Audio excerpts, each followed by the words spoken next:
ओम शांति। आज 3 नवंबर 2025 के साकार मधुर महावाक्य हैं। आज मीठे मीठे बाप दादा बोले, मीठे बच्चे, बाप आए हैं वॉइसलेस दुनिया बनाने, तुम्हारे कैरेक्टर सुधारने। तुम भाई भाई हो तो तुम्हारी दृष्टि बहुत शुद्ध होनी चाहिए।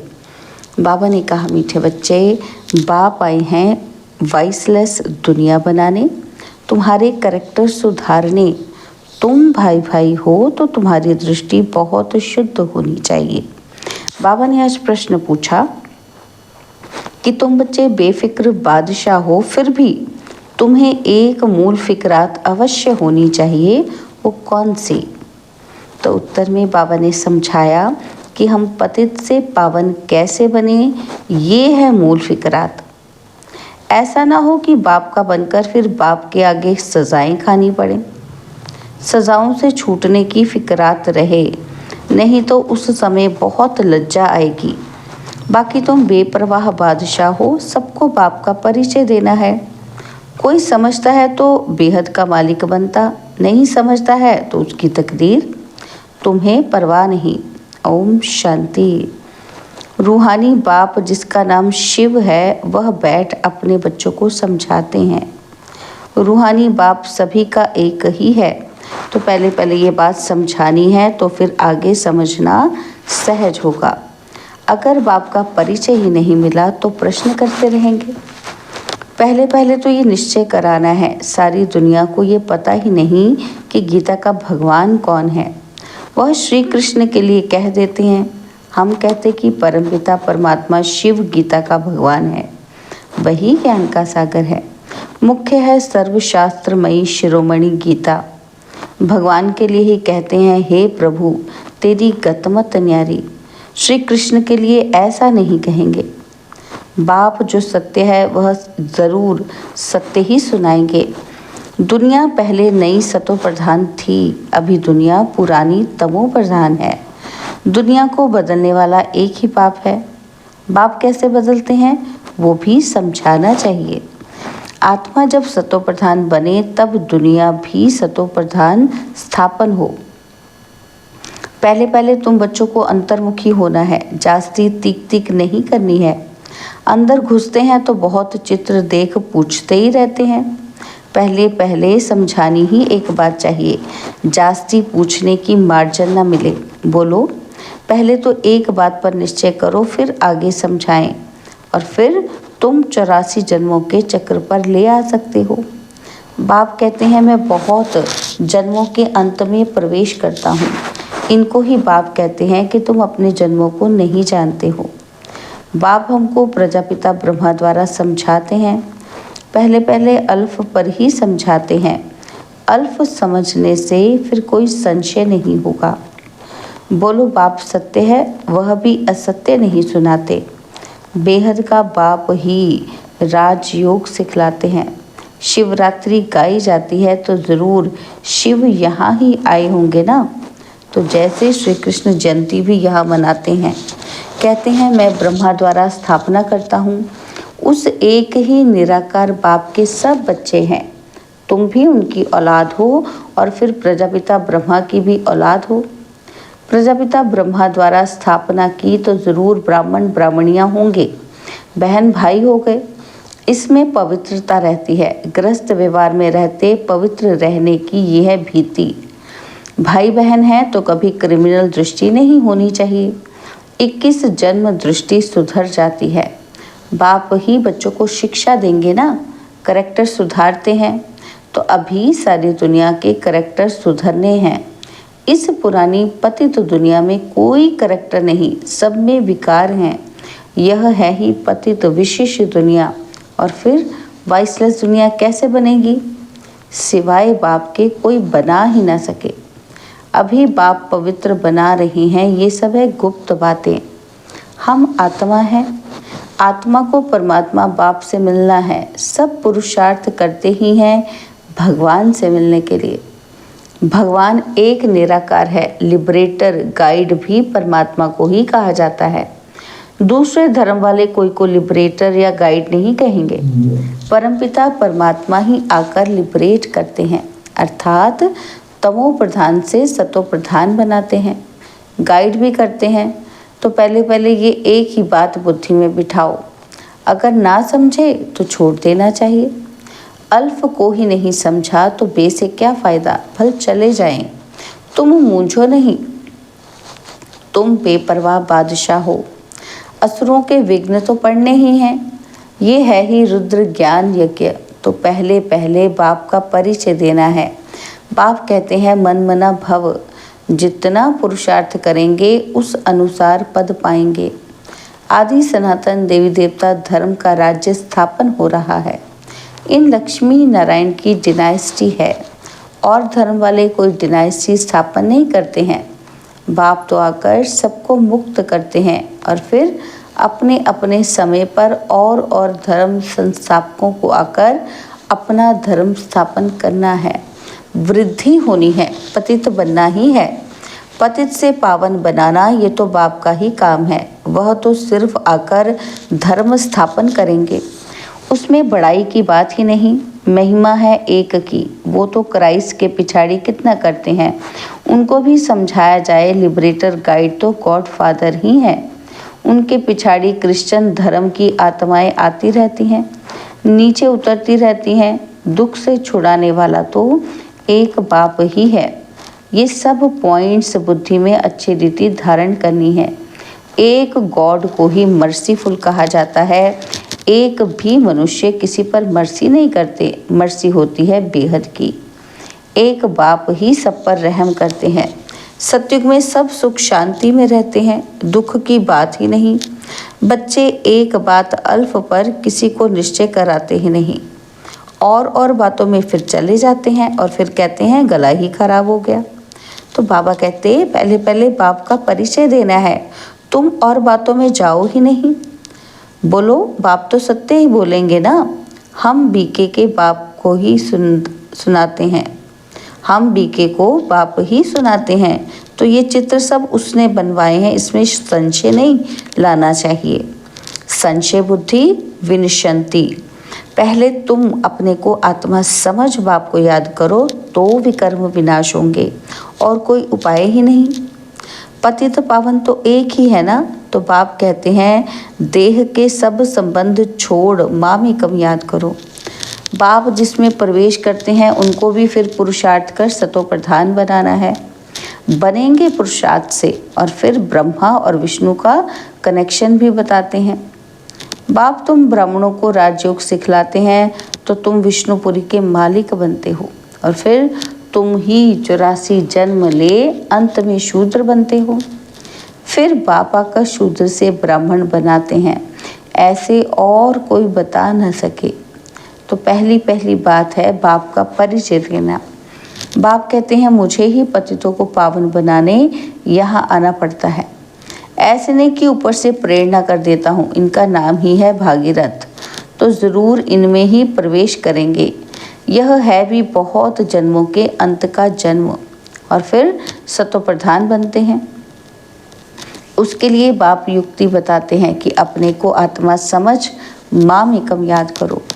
मैं ही सर्वशक्तिमान हूँ, मुझे याद करने से तुम्हारे में शक्ति आएगी, तुम विश्व के मालिक बनेंगे।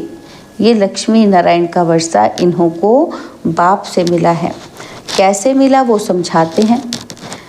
प्रदर्शनी म्यूजियम आदि में भी तुम कह दो कि पहले एक बात को समझो फिर और बातों में जाना। ये बहुत ज़रूरी है समझना, नहीं तो तुम दुख से छूट नहीं सकेंगे। पहले जब तक निश्चय नहीं किया है तो तुम कुछ समझ भी नहीं सकेंगे। इस समय है ही भ्रष्टाचारी दुनिया, देवी देवताओं की दुनिया श्रेष्ठाचारी थी। ऐसे ऐसे समझाना है। मनुष्यों की नब्ज भी देखनी चाहिए, कुछ समझता है या है तवाई। अगर तवाई है तो फिर छोड़ देना चाहिए, टाइम वेस्ट नहीं करना चाहिए। चात्रक पात्र को परखने की बुद्धि भी चाहिए। जो समझने वाला होगा उनका चेहरा ही बदल जाएगा। पहले पहले तो खुशी की बात देनी है। बेहद के बाप से बेहद का वर्षा मिलता है ना, तो बाबा जानते हैं याद की यात्रा में बच्चे बहुत ढीले हैं। बाप को याद करने की मेहनत है, उसमें ही माया बहुत विघ्न डालती है। ये भी खेल बना हुआ है। बाप बैठ समझाते हैं कि कैसे ये खेल बना बनाया है। दुनिया के मनुष्य तो रिंचक भी नहीं जानते। बाप की याद में रहने से तुम किसी को समझाने में भी एक रस होंगे, नहीं तो कुछ ना कुछ नुक्स निकालते रहेंगे। बाबा कहते हैं तुम जास्ती कुछ भी तकलीफ ना लो, स्थापना तो ज़रूर होनी ही है। भावी को कोई भी टाल नहीं सकते, उल्लास में रहना चाहिए। बाप से हम बेहद का वर्षा ले रहे हैं। बाप कहते हैं मामी कम याद करो, बहुत प्रेम से बैठ समझाना है। बाप को याद करते प्रेम में आंसू आ जाने चाहिए। और तो सभी संबंध हैं कलयुगी, ये है रूहानी बाप का संबंध। यह तुम्हारे आंसू भी विजयमाला के दाने बनते हैं।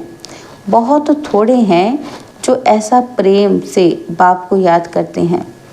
कोशिश कर जितना हो सके अपना टाइम निकाल अपने भविष्य को ऊंच बनाना चाहिए। प्रदर्शनी में इतने ढेर बच्चे नहीं होने चाहिए और ना इतने चित्रों की दरकार है। नंबर 1 चित्र है गीता का भगवान कौन, उसके बाजू में लक्ष्मी नारायण का, सीढ़ी का, बस। बाकी इतने चित्र कोई काम के नहीं। तुम बच्चों को जितना हो सके याद की यात्रा को बढ़ाना है। मूल फिक्रात रखनी है कि पतित से पावन कैसे बने, बाबा का बनकर और फिर बाबा के आगे जाकर सजा खाएं, ये तो बड़ी दुर्गति की बात है। अभी याद की यात्रा पर नहीं रहेंगे तो फिर बाप के आगे सजा खाने के समय बहुत बहुत लज्जा आएगी। सजा ना खानी पड़े ये सबसे जास्ती फुरना रखना है। तुम रूप भी हो बसंत भी हो। बाबा भी कहते हैं कि मैं रूप भी हूँ बसंत भी हूँ, छोटी सी बिंदी हूँ और फिर ज्ञान का सागर भी हूँ। तुम्हारी आत्मा में सारा ज्ञान भरते हैं। 84 जन्मों का सारा राज तुम्हारी बुद्धि में है। तुम ज्ञान का स्वरूप बन ज्ञान की वर्षा करते हो। ज्ञान का एक एक रत्न कितना अमूल्य है, इनकी वैल्यू कोई कर ही ना सके। इसलिए बाबा कहते हैं पद्मा पदम भाग्यशाली। तुम्हारे चरणों में पद्म की निशानी भी दिखाते हैं, इनको कोई समझ ना सके। मनुष्य पद्मपति नाम रखते हैं, समझते हैं इनके पास बहुत धन है। पद्मपति का एक सरनेम भी रखते हैं। बाप सब बातें समझाते हैं और फिर कहते हैं कि मूल बाप है, बाप को और 84 के चक्र को याद करो। यह नॉलेज भारतवासियों के लिए ही है। तुम ही 84 जन्म लेते हो, ये भी समझ की बात है ना। और कोई सन्यासी आदि को सुदर्शन चक्रधारी भी नहीं कहेंगे, देवताओं को भी नहीं कहेंगे। देवताओं में ज्ञान होता ही नहीं। तुम कहेंगे कि हमारे में सारा ज्ञान है, इन लक्ष्मी नारायण में नहीं है। बाप तो यथार्थ बातें समझाते हैं ना, तो ये ज्ञान बड़ा वंडरफुल है। तुम कितने गुप्त स्टूडेंट हो। तुम कहेंगे कि हम पाठशाला में जाते हैं, भगवान हमको पढ़ाते हैं। एम ऑब्जेक्ट क्या है, हम ये लक्ष्मी नारायण बनेंगे और मनुष्य सुनकर फिर वंडर खाएंगे। हम अपने हेड ऑफिस में जाते हैं, क्या पढ़ते हो? मनुष्य से देवता, बैगर से प्रिंस बनने की पढ़ाई पढ़ रहे हो। तुम्हारे चित्र भी फर्स्ट क्लास हैं। धन दान भी हमेशा पात्र को किया जाता है। पात्र तुमको कहाँ मिलेंगे? शिव के, लक्ष्मी नारायण के, राम सीता के मंदिरों में। वहाँ जाकर तुम उन्हों की सेवा करो, अपना टाइम वेस्ट नहीं करो। गंगा नदी पर भी जाकर तुम समझाओ कि पतित पावनी गंगा है या परमपिता परमात्मा है। सर्व की सदगति ये पानी करेगा या बेहद का बाप करेगा। तुम इस पर अच्छी रीति समझा सकते हो। विश्व का मालिक बनने का रास्ता बताते हो, दान करते हो। कौड़ी जैसे मनुष्य को हीरे जैसा विश्व का मालिक बनाते हो। भारत विश्व का मालिक था ना। तुम ब्राह्मणों का देवताओं से भी उत्तम कुल है। ये बाबा तो समझते हैं कि मैं बाप का एक ही सिकिलधा बच्चा हूँ। बाबा ने हमारा ये शरीर लोन पर लिया है, तुम्हारे सिवाय और कोई भी ये बातें समझ ना सके। बाबा की हमारे पर सवारी की हुई है, हमने बाबा को कूल्हे पर बिठाया है, अर्थात शरीर दिया है कि सर्विस करो। उनका एवजा फिर वह कितना देते हैं? जो हमको सबसे ऊंच कंधे पर चढ़ाते हैं। नंबर 1 ले जाते हैं। बाप को बच्चे प्यारे लगते हैं तो उनको कंधे पर चढ़ाते हैं ना। माँ बच्चे को सिर्फ गोद तक लेती है तो बाप तो कंधे पर चढ़ाते हैं। पाठशाला को कभी कल्पना नहीं कहा जाता। स्कूल में हिस्ट्री ज्योग्राफी पढ़ते हैं तो क्या कल्पना हुई? यह भी वर्ल्ड की हिस्ट्री ज्योग्राफी है ना। अच्छा, मीठे मीठे सिखिलते बच्चों प्रति माता पिता बाप दादा का याद, प्यार और गुड मॉर्निंग। रूहानी बाप की रूहानी बच्चों को नमस्ते। हम रूहानी बच्चों की रूहानी बाप दादाजी को दिल व जान सिकवा प्रेम से नमस्ते। ओम शांति। प्यारे बाबा, मीठे बाबा, मेरे बाबा, शुक्रिया बाबा, शुक्रिया बाबा, शुक्रिया। धारणा के लिए मुख्य सार है। पहला पॉइंट है, बहुत प्रेम से बैठकर रूहानी बाप को याद करना है। याद में प्रेम के आंसू आ जाएं तो वो आंसू विजयमाला का दाना बन जाएंगे। अपना समय भविष्य प्रारब्ध बनाने में सफल करना है। और सेकंड पॉइंट है, अंतर्मुखी हो, सबको अल्फ का परिचय देना है। ज़्यादा तीक तीक नहीं करनी है। एक ही फुरना रहे कि ऐसा कोई कर्तव्य ना हो जिसकी सज़ा खानी पड़े। बाबा ने आज हमें वरदान दिया कि रूहानी यात्री हूँ, इस स्मृति से सदा उपराम, न्यारे और निर्मोही भव।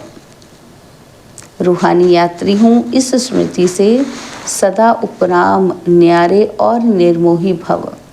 रूहानी यात्री सदा याद की यात्रा में आगे बढ़ते रहते हैं। यह यात्रा सदा ही सुखदायी है। जो रूहानी यात्रा में तत्पर रहते हैं उन्हें दूसरी कोई यात्रा करने की आवश्यकता ही नहीं।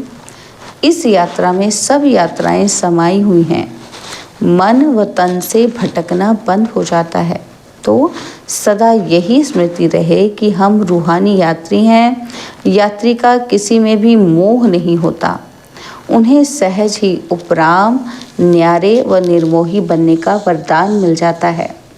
स्लोगन है, सदा वाह बाबा, वाह तकदीर और वाह मीठा परिवार, यही गीत गाते रहो। सदा वाह बाबा, वाह तकदीर और वाह मीठा परिवार, यही गीत गाते रहो।